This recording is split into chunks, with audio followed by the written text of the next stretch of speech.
And we are back with more on News Talk Saga 960. So very glad you could wrap up your work week on the Mark Petrona Show. Well, Theresa Tam has done it. She has produced, I want to say, an interesting, an interesting video, if you want to call it that, having to do with Christmas. It's obviously aimed at trying to encourage people to stay up to date on their vaccines. It's directed towards children. Uh, well, Kyle Kemper was commenting about it. Kyle, of course, has been on the show before. We've had Kyle on a number of times. He's a crypto guy, a Bitcoin guy. He's a very interesting cat. Also happens to be Justin Trudeau's half brother. He replied to this, and I thought, well, you know what? Why not check in with Kyle and find out what he thinks about it? Because Kyle was describing the video as frankly offensive. And I thought, really? Is it offensive or is it just bad? And so there's a fine line there. So let's bring Kyle in. Kyle getting all Christmassy. Welcome to the Mark, show, Kyle Kemper. great to be on your show. Appreciate you, brother. I appreciate you as well. Merry Christmas, by the way. And to you as well. And to all the audience who are watching, may this Christmas and holiday season be the best one ever. Couldn't agree more, my friend. But you saw this and you didn't think this video was the best ever, right? Because your take on this video is that it frankly it sucked. And in fact, more than just sucked, you said it was offensive. And I thought, well, that's interesting. I mean, is it really offensive? Maybe we could, I don't know, watch part of it. I know it's pretty cringy, but let's see a little bit of Theresa Tam's Santa video. Oh, yes, I'm just doing my yearly call to the North Pole for Santa's holiday health check.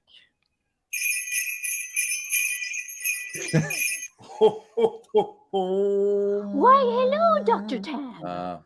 Mrs. Claus, so good to see you again. Where did Santa go? Oh, Santa was late for snow yoga with the elves and reindeer. He says it's great cross training for sleigh driving. Sounds fun. Are you all set for the holiday season? Of course, I must say, Dr. Tam, it just warms my heart to see everyone in Canada, especially kids, working so hard to keep the holidays safe and cheerful for all. So am I, Mrs. Claus. Every child in Canada has definitely earned a place on the nice list. Their parents and caregivers, too. It's been a tough season with lots of viruses making people sick. Thankfully, Santa and I are feeling as healthy as ever. We are both up to date with our vaccinations, including COVID boosters and flu shots. All right, let's stop it there. Is this the part? Because then your reply after that was what? You said that it was offensive. I've said this is dangerous. Dangerous. Yeah, Okay. I think it's pure propaganda and it's dangerous and it's not in the holiday spirit. It's attempting to use Christmas and, the stories and legends and the North Pole and Santa Claus and Mrs. Claus, and they're just jamming all sorts of stuff down our throats with this. And to be honest, at the end of the day, like many countries in the world have stopped, like altogether, will not administer any more boosters or any more of these fake vaccines. Yet here we are, like Canadian officials are pushing them wrapped up in a cosplay Santa scenario where allegedly our unelected health official is calling Mrs. Claus to do a health and So, and it comes down to them pushing these vaccines or these fake vaccines. all right. So you wouldn't want you have a baby, right? I have a baby. I have an 8-month-old. Nice. And I have many more children too. And I really? absolutely wouldn't want them watching this. And I absolutely am shielding them against dangerous experimental medical technology being deployed globally. It's frankly tantamount to genocide. As you're well aware, Mark, there's an incredible covering up of all the side effects of it. People are dying suddenly, left, right, and center.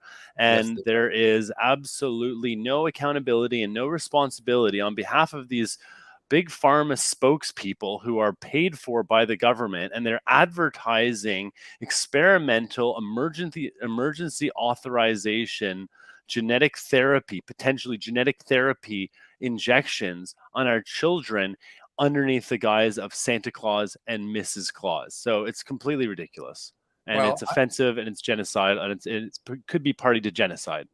all right. So I don't want to sound glib, but I've posted a character underneath, and the Oscar for Best Santa Interview goes to probably not this. But you're saying, yeah, you know what? Some people may laugh it off. Like my first instinct was, holy crap, this is awful. But it's also unintentionally funny in a way. Watching these two people do this, I assume is Mrs. Claus an actor? I mean, she's like a Isn't paid she? actor? I'm pretty sure that's like one of our other, like, I don't know who exactly that is, but I'm pretty sure that is another official, like within the Canadian government, who's being paid, and they're using their tax dollar time towards this horrid display.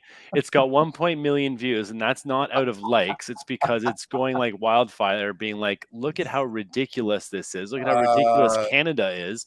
It's got the Canadian logo at the end of this. This is official government propaganda supported by our friends at the corporatocracy of companies like Moderna and Pfizer, who are engaged on secret contracts and are well aware that they cannot advertise their drugs to children. So instead, they have our public health officials doing it for them. This is absolutely disgusting. It is dangerous. It is reprehensible. It is morally repugnant. And you, Theresa Tam, are definitely on my naughty list and on Santa's naughty list and on the naughty list all around the world of people who are aware to this BS game. all right, let's listen. Okay, so this is the tweet by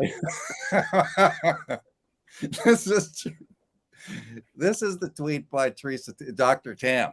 Parents and caregivers, I had a great chat with Mrs. Claus about things we can do to make this a happy and healthy holiday season. Here's the scoop from the North Pole. Let's hear a little bit more of this. That's so good to hear. I always tell Santa to make a list and check it twice. 1, stay up to date on your vaccinations. 2, wear a mask in crowded indoor places.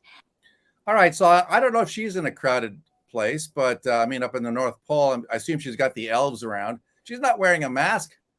How do you explain that, Kyle? Well, I mean, it's dude. Who cares about whether she's wearing a mask or not? But they're like telling everybody to wear the face diapers and these coverings, these microplastic, foreign objects they want us to breathe through. It's terrible. Holy crap. I agree. And they're still going on this. It's like, this is the official line. It's so ridiculous. And the challenge is there's zero accountability. Like the whole world could say this is absolutely a joke. The country's a joke, but it doesn't matter because it's an of the party, by the party, for the party system. And there is no accountability. There's no recourse for Canadian citizens to do anything about it. Best thing you can do is turn this off. Don't listen to this. I'm sorry to be actually highlighting this or giving it any energy, because nobody should listen to these quacks. They shouldn't have the ability to continue spreading their message. The worst part is they're getting paid for it, and it's tax dollars that are going towards producing this kind of nonsense, while at the same time they're censoring legitimate doctors who are bringing up massive who are waving around red flags and saying, look, we've got children dying, we've got sports stars dying, we've got Canadians all across the board who have had their lives impacted massively because of this pharmaceutical fake vaccine that you have so heavily pushed over and over and over again. Yeah, let's look at some of the comments below. I mean, you're in here somewhere, but here's Zachary Tisdale saying, as a Christmas present to myself, I'm putting you on mute. Dre Humphrey says, hold me back, Jesus. I like these doctors' Christmas vaccine message better. At least they have the decency not to address our kids without our consent. So that's that individual. Dre Humphrey's point is, don't go over my head. Don't go around me. This is Jim Murphy saying, just stop. Public health officials have lost the confidence of Canadians, and this nonsense isn't going to make it better. More here, Super One. There's no budget left for compelling. Mrs. Effie, the Trudeau Liberals do not deserve our hard-earned tax dollars. This government propaganda is so grotesque. Oh, and here it is, holy cringe. Now is this real life? It goes on, the banality of evil. Banality of evil. So they're on your side. This is not just funny. This is evil. So a lot of people are siding with your view of this, Kyle. You're not alone. Not alone. You don't see the supporters lining up and and sharing that, and they just keep doing this. They keep pushing this junk, and I don't know who's watching. It's like they purposefully want to kind of continue to be the energy vacuums for so much kind of hate, and maybe they're just further challenging the free people of the world to say enough is enough. What are you going to do about it? Like, how far can we push this? And we've certainly seen this across all sorts of different media, like, getting to the point of ridiculously absurd.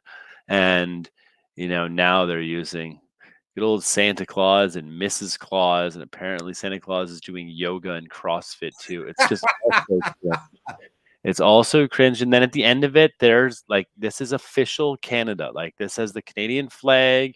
It's got the Canadian little jingle beat to it. So, like, there needs to be accountability for this. Like, if one child dies as a result of watching this terrible video and injecting themselves with a fake vaccine that could cause heart problems, all for a cold and flu that's just totally average and totally normal. um there is accountability and responsibility that needs to be taken. That role that she is in as Canadian Chief Public Health Officer is not just a vaccine spokesperson or just a pharmaceutical spokesperson. Like, I guess there's supposed to be some role to it around actually protecting the health and well-being of Canadians, but it's quite clear that that is not their intention. They are simply pharmaceutical shills, and they believe that Canadians are foolish, and they also continue to push these collectivist nonsense dreams of do it for the community. It's like a small price to pay for the collective security. But again, as individuals, you need to understand there's a role to play in collectivism, and and being showing communal effort and taking civic responsibility and participating civically.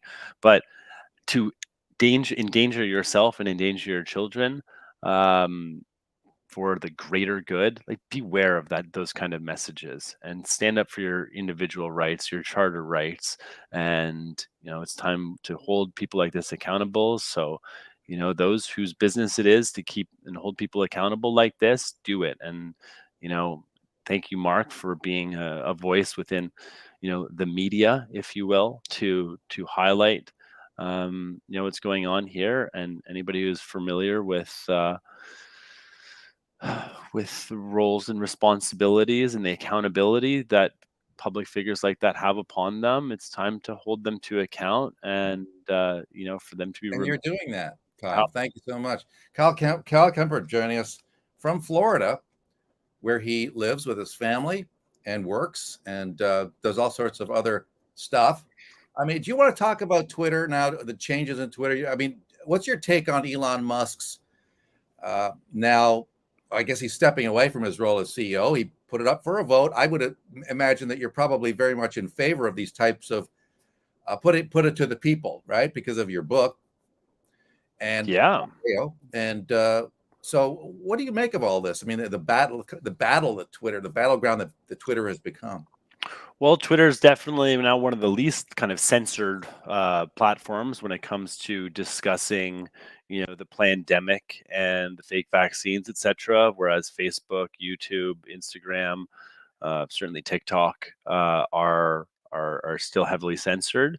So it's a great sign, and I feel like Elon and his team have uh, you know returned, or it's been definitely been more entertaining and educational, and a lot of people who's felt their voices were being silenced are kind of out again. Certainly with, like, the release of a lot of files too, and like going back into history and recognizing that he's purchased both a social media site but also a crime scene, and recognizing that and saying that. And then there's a lot of dirt. Twitter's been running for a very long time. I think it's 16 years it's been operational for. Definitely for the last decade, it has been a key point for censoring and propaganda, and it seems like that's shifted a little bit. And this is a great opportunity for a new path forward and for people to coalesce and come together. And he's seems to be using polls as a means to make decisions. And there's also a lot of data behind the polls. I don't think they're necessarily binding, but from my perspective, Elon asking should he no longer run it, and the general opinion being no, you shouldn't.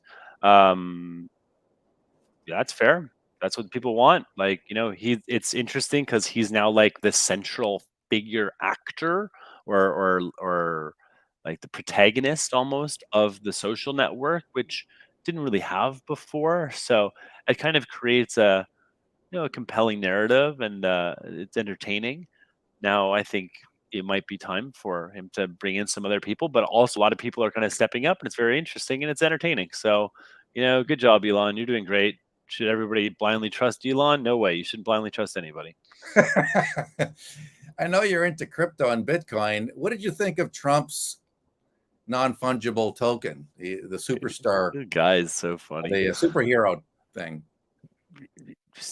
Just, I mean, I don't think that was Trump being like, I want to launch an NFT. Like, it's going to be great. It's going to be the best thing ever. It's going to make me president again. No, I think that was like, people around him coming to the table with an interesting thing. And I applaud trying to do stuff and creating. So good for you, Trump, for issuing this NFT. A lot of people out there really, really love you, and I'm sure would love to buy one of your NFTs. Is the artwork like super stellar? Not really, but will people want to? Is he making rake on it? Sure. Is he able to make rake on it? Absolutely. So if there's one thing we all know Trump is, he's a businessman, and he kind of operates in plain sight, as opposed to, like, the big guy, the little guy, little Z, Yeah. who 10% for the big guy. who wear You were also tweeting about Zelensky's visit to Washington. Oh my God! You want to pull that video up? Holy! You don't like the idea of sending billions of dollars to Ukraine? I mean, he's just such an actor. And did you see, like, Sean Penn went over to Kiev and gave Zelensky his Oscar, like, in a sign, like, this is for you for taking. I'm like, it was so prophetic and so pathetic that he would give him his Oscar, because Zelensky is an actor. He's a full-on actor. He was acting before the role. He's still acting. Him showing up wearing this green fatigue outfit, like, yeah, it's so ridiculous. It's classless, and yeah. And of course, this is one of his greatest hits here. Sean Penn, it's time to send unvaccinated citizens to jail. Wow. Right. There you go. That's pretty strong language from the former actor. Well, I guess he's still an actor. I mean, I don't even know if he still does movies. I don't see him on. I haven't seen him in much, and obviously now he's like, he's really deep in it. And I think a lot of retired actors, and I'd also say a lot of retired sports stars too, like they rely so heavily upon corporate dollars to keep them going, that they'll do it. It's just like our friend Kevin O'Leary, like he's become, or I wouldn't call him our friend, sorry, like this other Canadian Kevin O'Leary, who's become like a shill for SBF and FTX, and he's not a friend, he's $15 an million actor. he got to be a spokesperson for Yeah, and then he was brought to the FTX. Senate as their expert witness too, like representing the crypto industry, which is absolutely ridiculous considering he just comes and talks about how he wants regulation, and he pointed the finger at Binance and CZ as like there's not enough regulation, which is funny because one of the things that SBF and his powers that are above him and behind him were encouraging was more regulation of the space, and it turns out that they were the most corrupt, potentially the most corrupt like crypto organization that's ever existed, and they ran in a fraud of a business. They were embezzling funds. They had no controls, and regulation wouldn't have stopped that. I mean, we have laws in place against fraud, and they just need to be held to account for that, and also recognize that this SBF character, like he's going to suck up, he's going to be the energy vacuum for a lot of the attention, but SBF is not acting alone. There are people above him that created the avatar known as SBF and helped him get to where he was. He was not like a traditional startup business. He didn't go through like early growth, seed stage, raising capital, gaining traction, gaining users. No, this guy went from 0 to $1 billion overnight. Bought the naming rights to the Miami arena. Like it was so sketchy. And all of a sudden was taking in huge checks, including a $95 million check from the Ontario Teacher Pension Plan. Uh-huh. And, so like they got Wow. that's a big loss. That's a big loss. And it's funny because the Ontario Teachers Pension Plan, like, well, it's not that big of a loss for us. It's less than 0.05% of all of our assets. So it's not that big of a deal. It's like, whatever, you just got scammed. You had no due diligence, and don't hide behind, we have lots of money that we can just lose $100 million overnight. And when I'll also say there were lots of really good Canadian, like, crypto, innovative, like legitimate projects that were also asking the Ontario Teachers Pension Plan for funding, and they never got any of it. But then they somehow didn't do any due diligence into FTX and wrote a check for $95 million. So shame on you. There should be an investigation into that. There should be an investigation into SBF, into FTX, into those around him. Radical transparency. One of the challenges, they're like, they're good at deleting their logs and hiding, and they're also going to claim like negligence and more. Yeah, absolutely. I mean, let's hope that the SBF gets a long prison sentence. I know that his ex-girlfriend now has come out. She's going to turn state's evidence, as you probably heard, saying, it was him. So she's pleaded guilty to a lesser charge with an understanding that she's going to be testifying against SBF. So he's in big trouble, unless, of course, he has some other people to throw under the bus. So you trade, right, as you well know. Exactly, and that's why like people are drawing allusions to like Jeffrey Epstein, and like SBF didn't kill himself because ultimately, like, he does he definitely knows some of the people that were above him and helping him like orchestrate this. There's a couple other, I think one of the guys named Nishad Singh and Gary Wang are two other individuals who were like more in charge of the operations, the tech side of it. And there should be an investigation into the banks as well, into the MIT connection. MIT is so stinky. They've got dirt on their hands. And underneath their fingernails. Silvergate Bank was the one that I might be wrong, but there was a bank that helped facilitate massive money transfers. There should be, but there's Zelensky in Washington, right?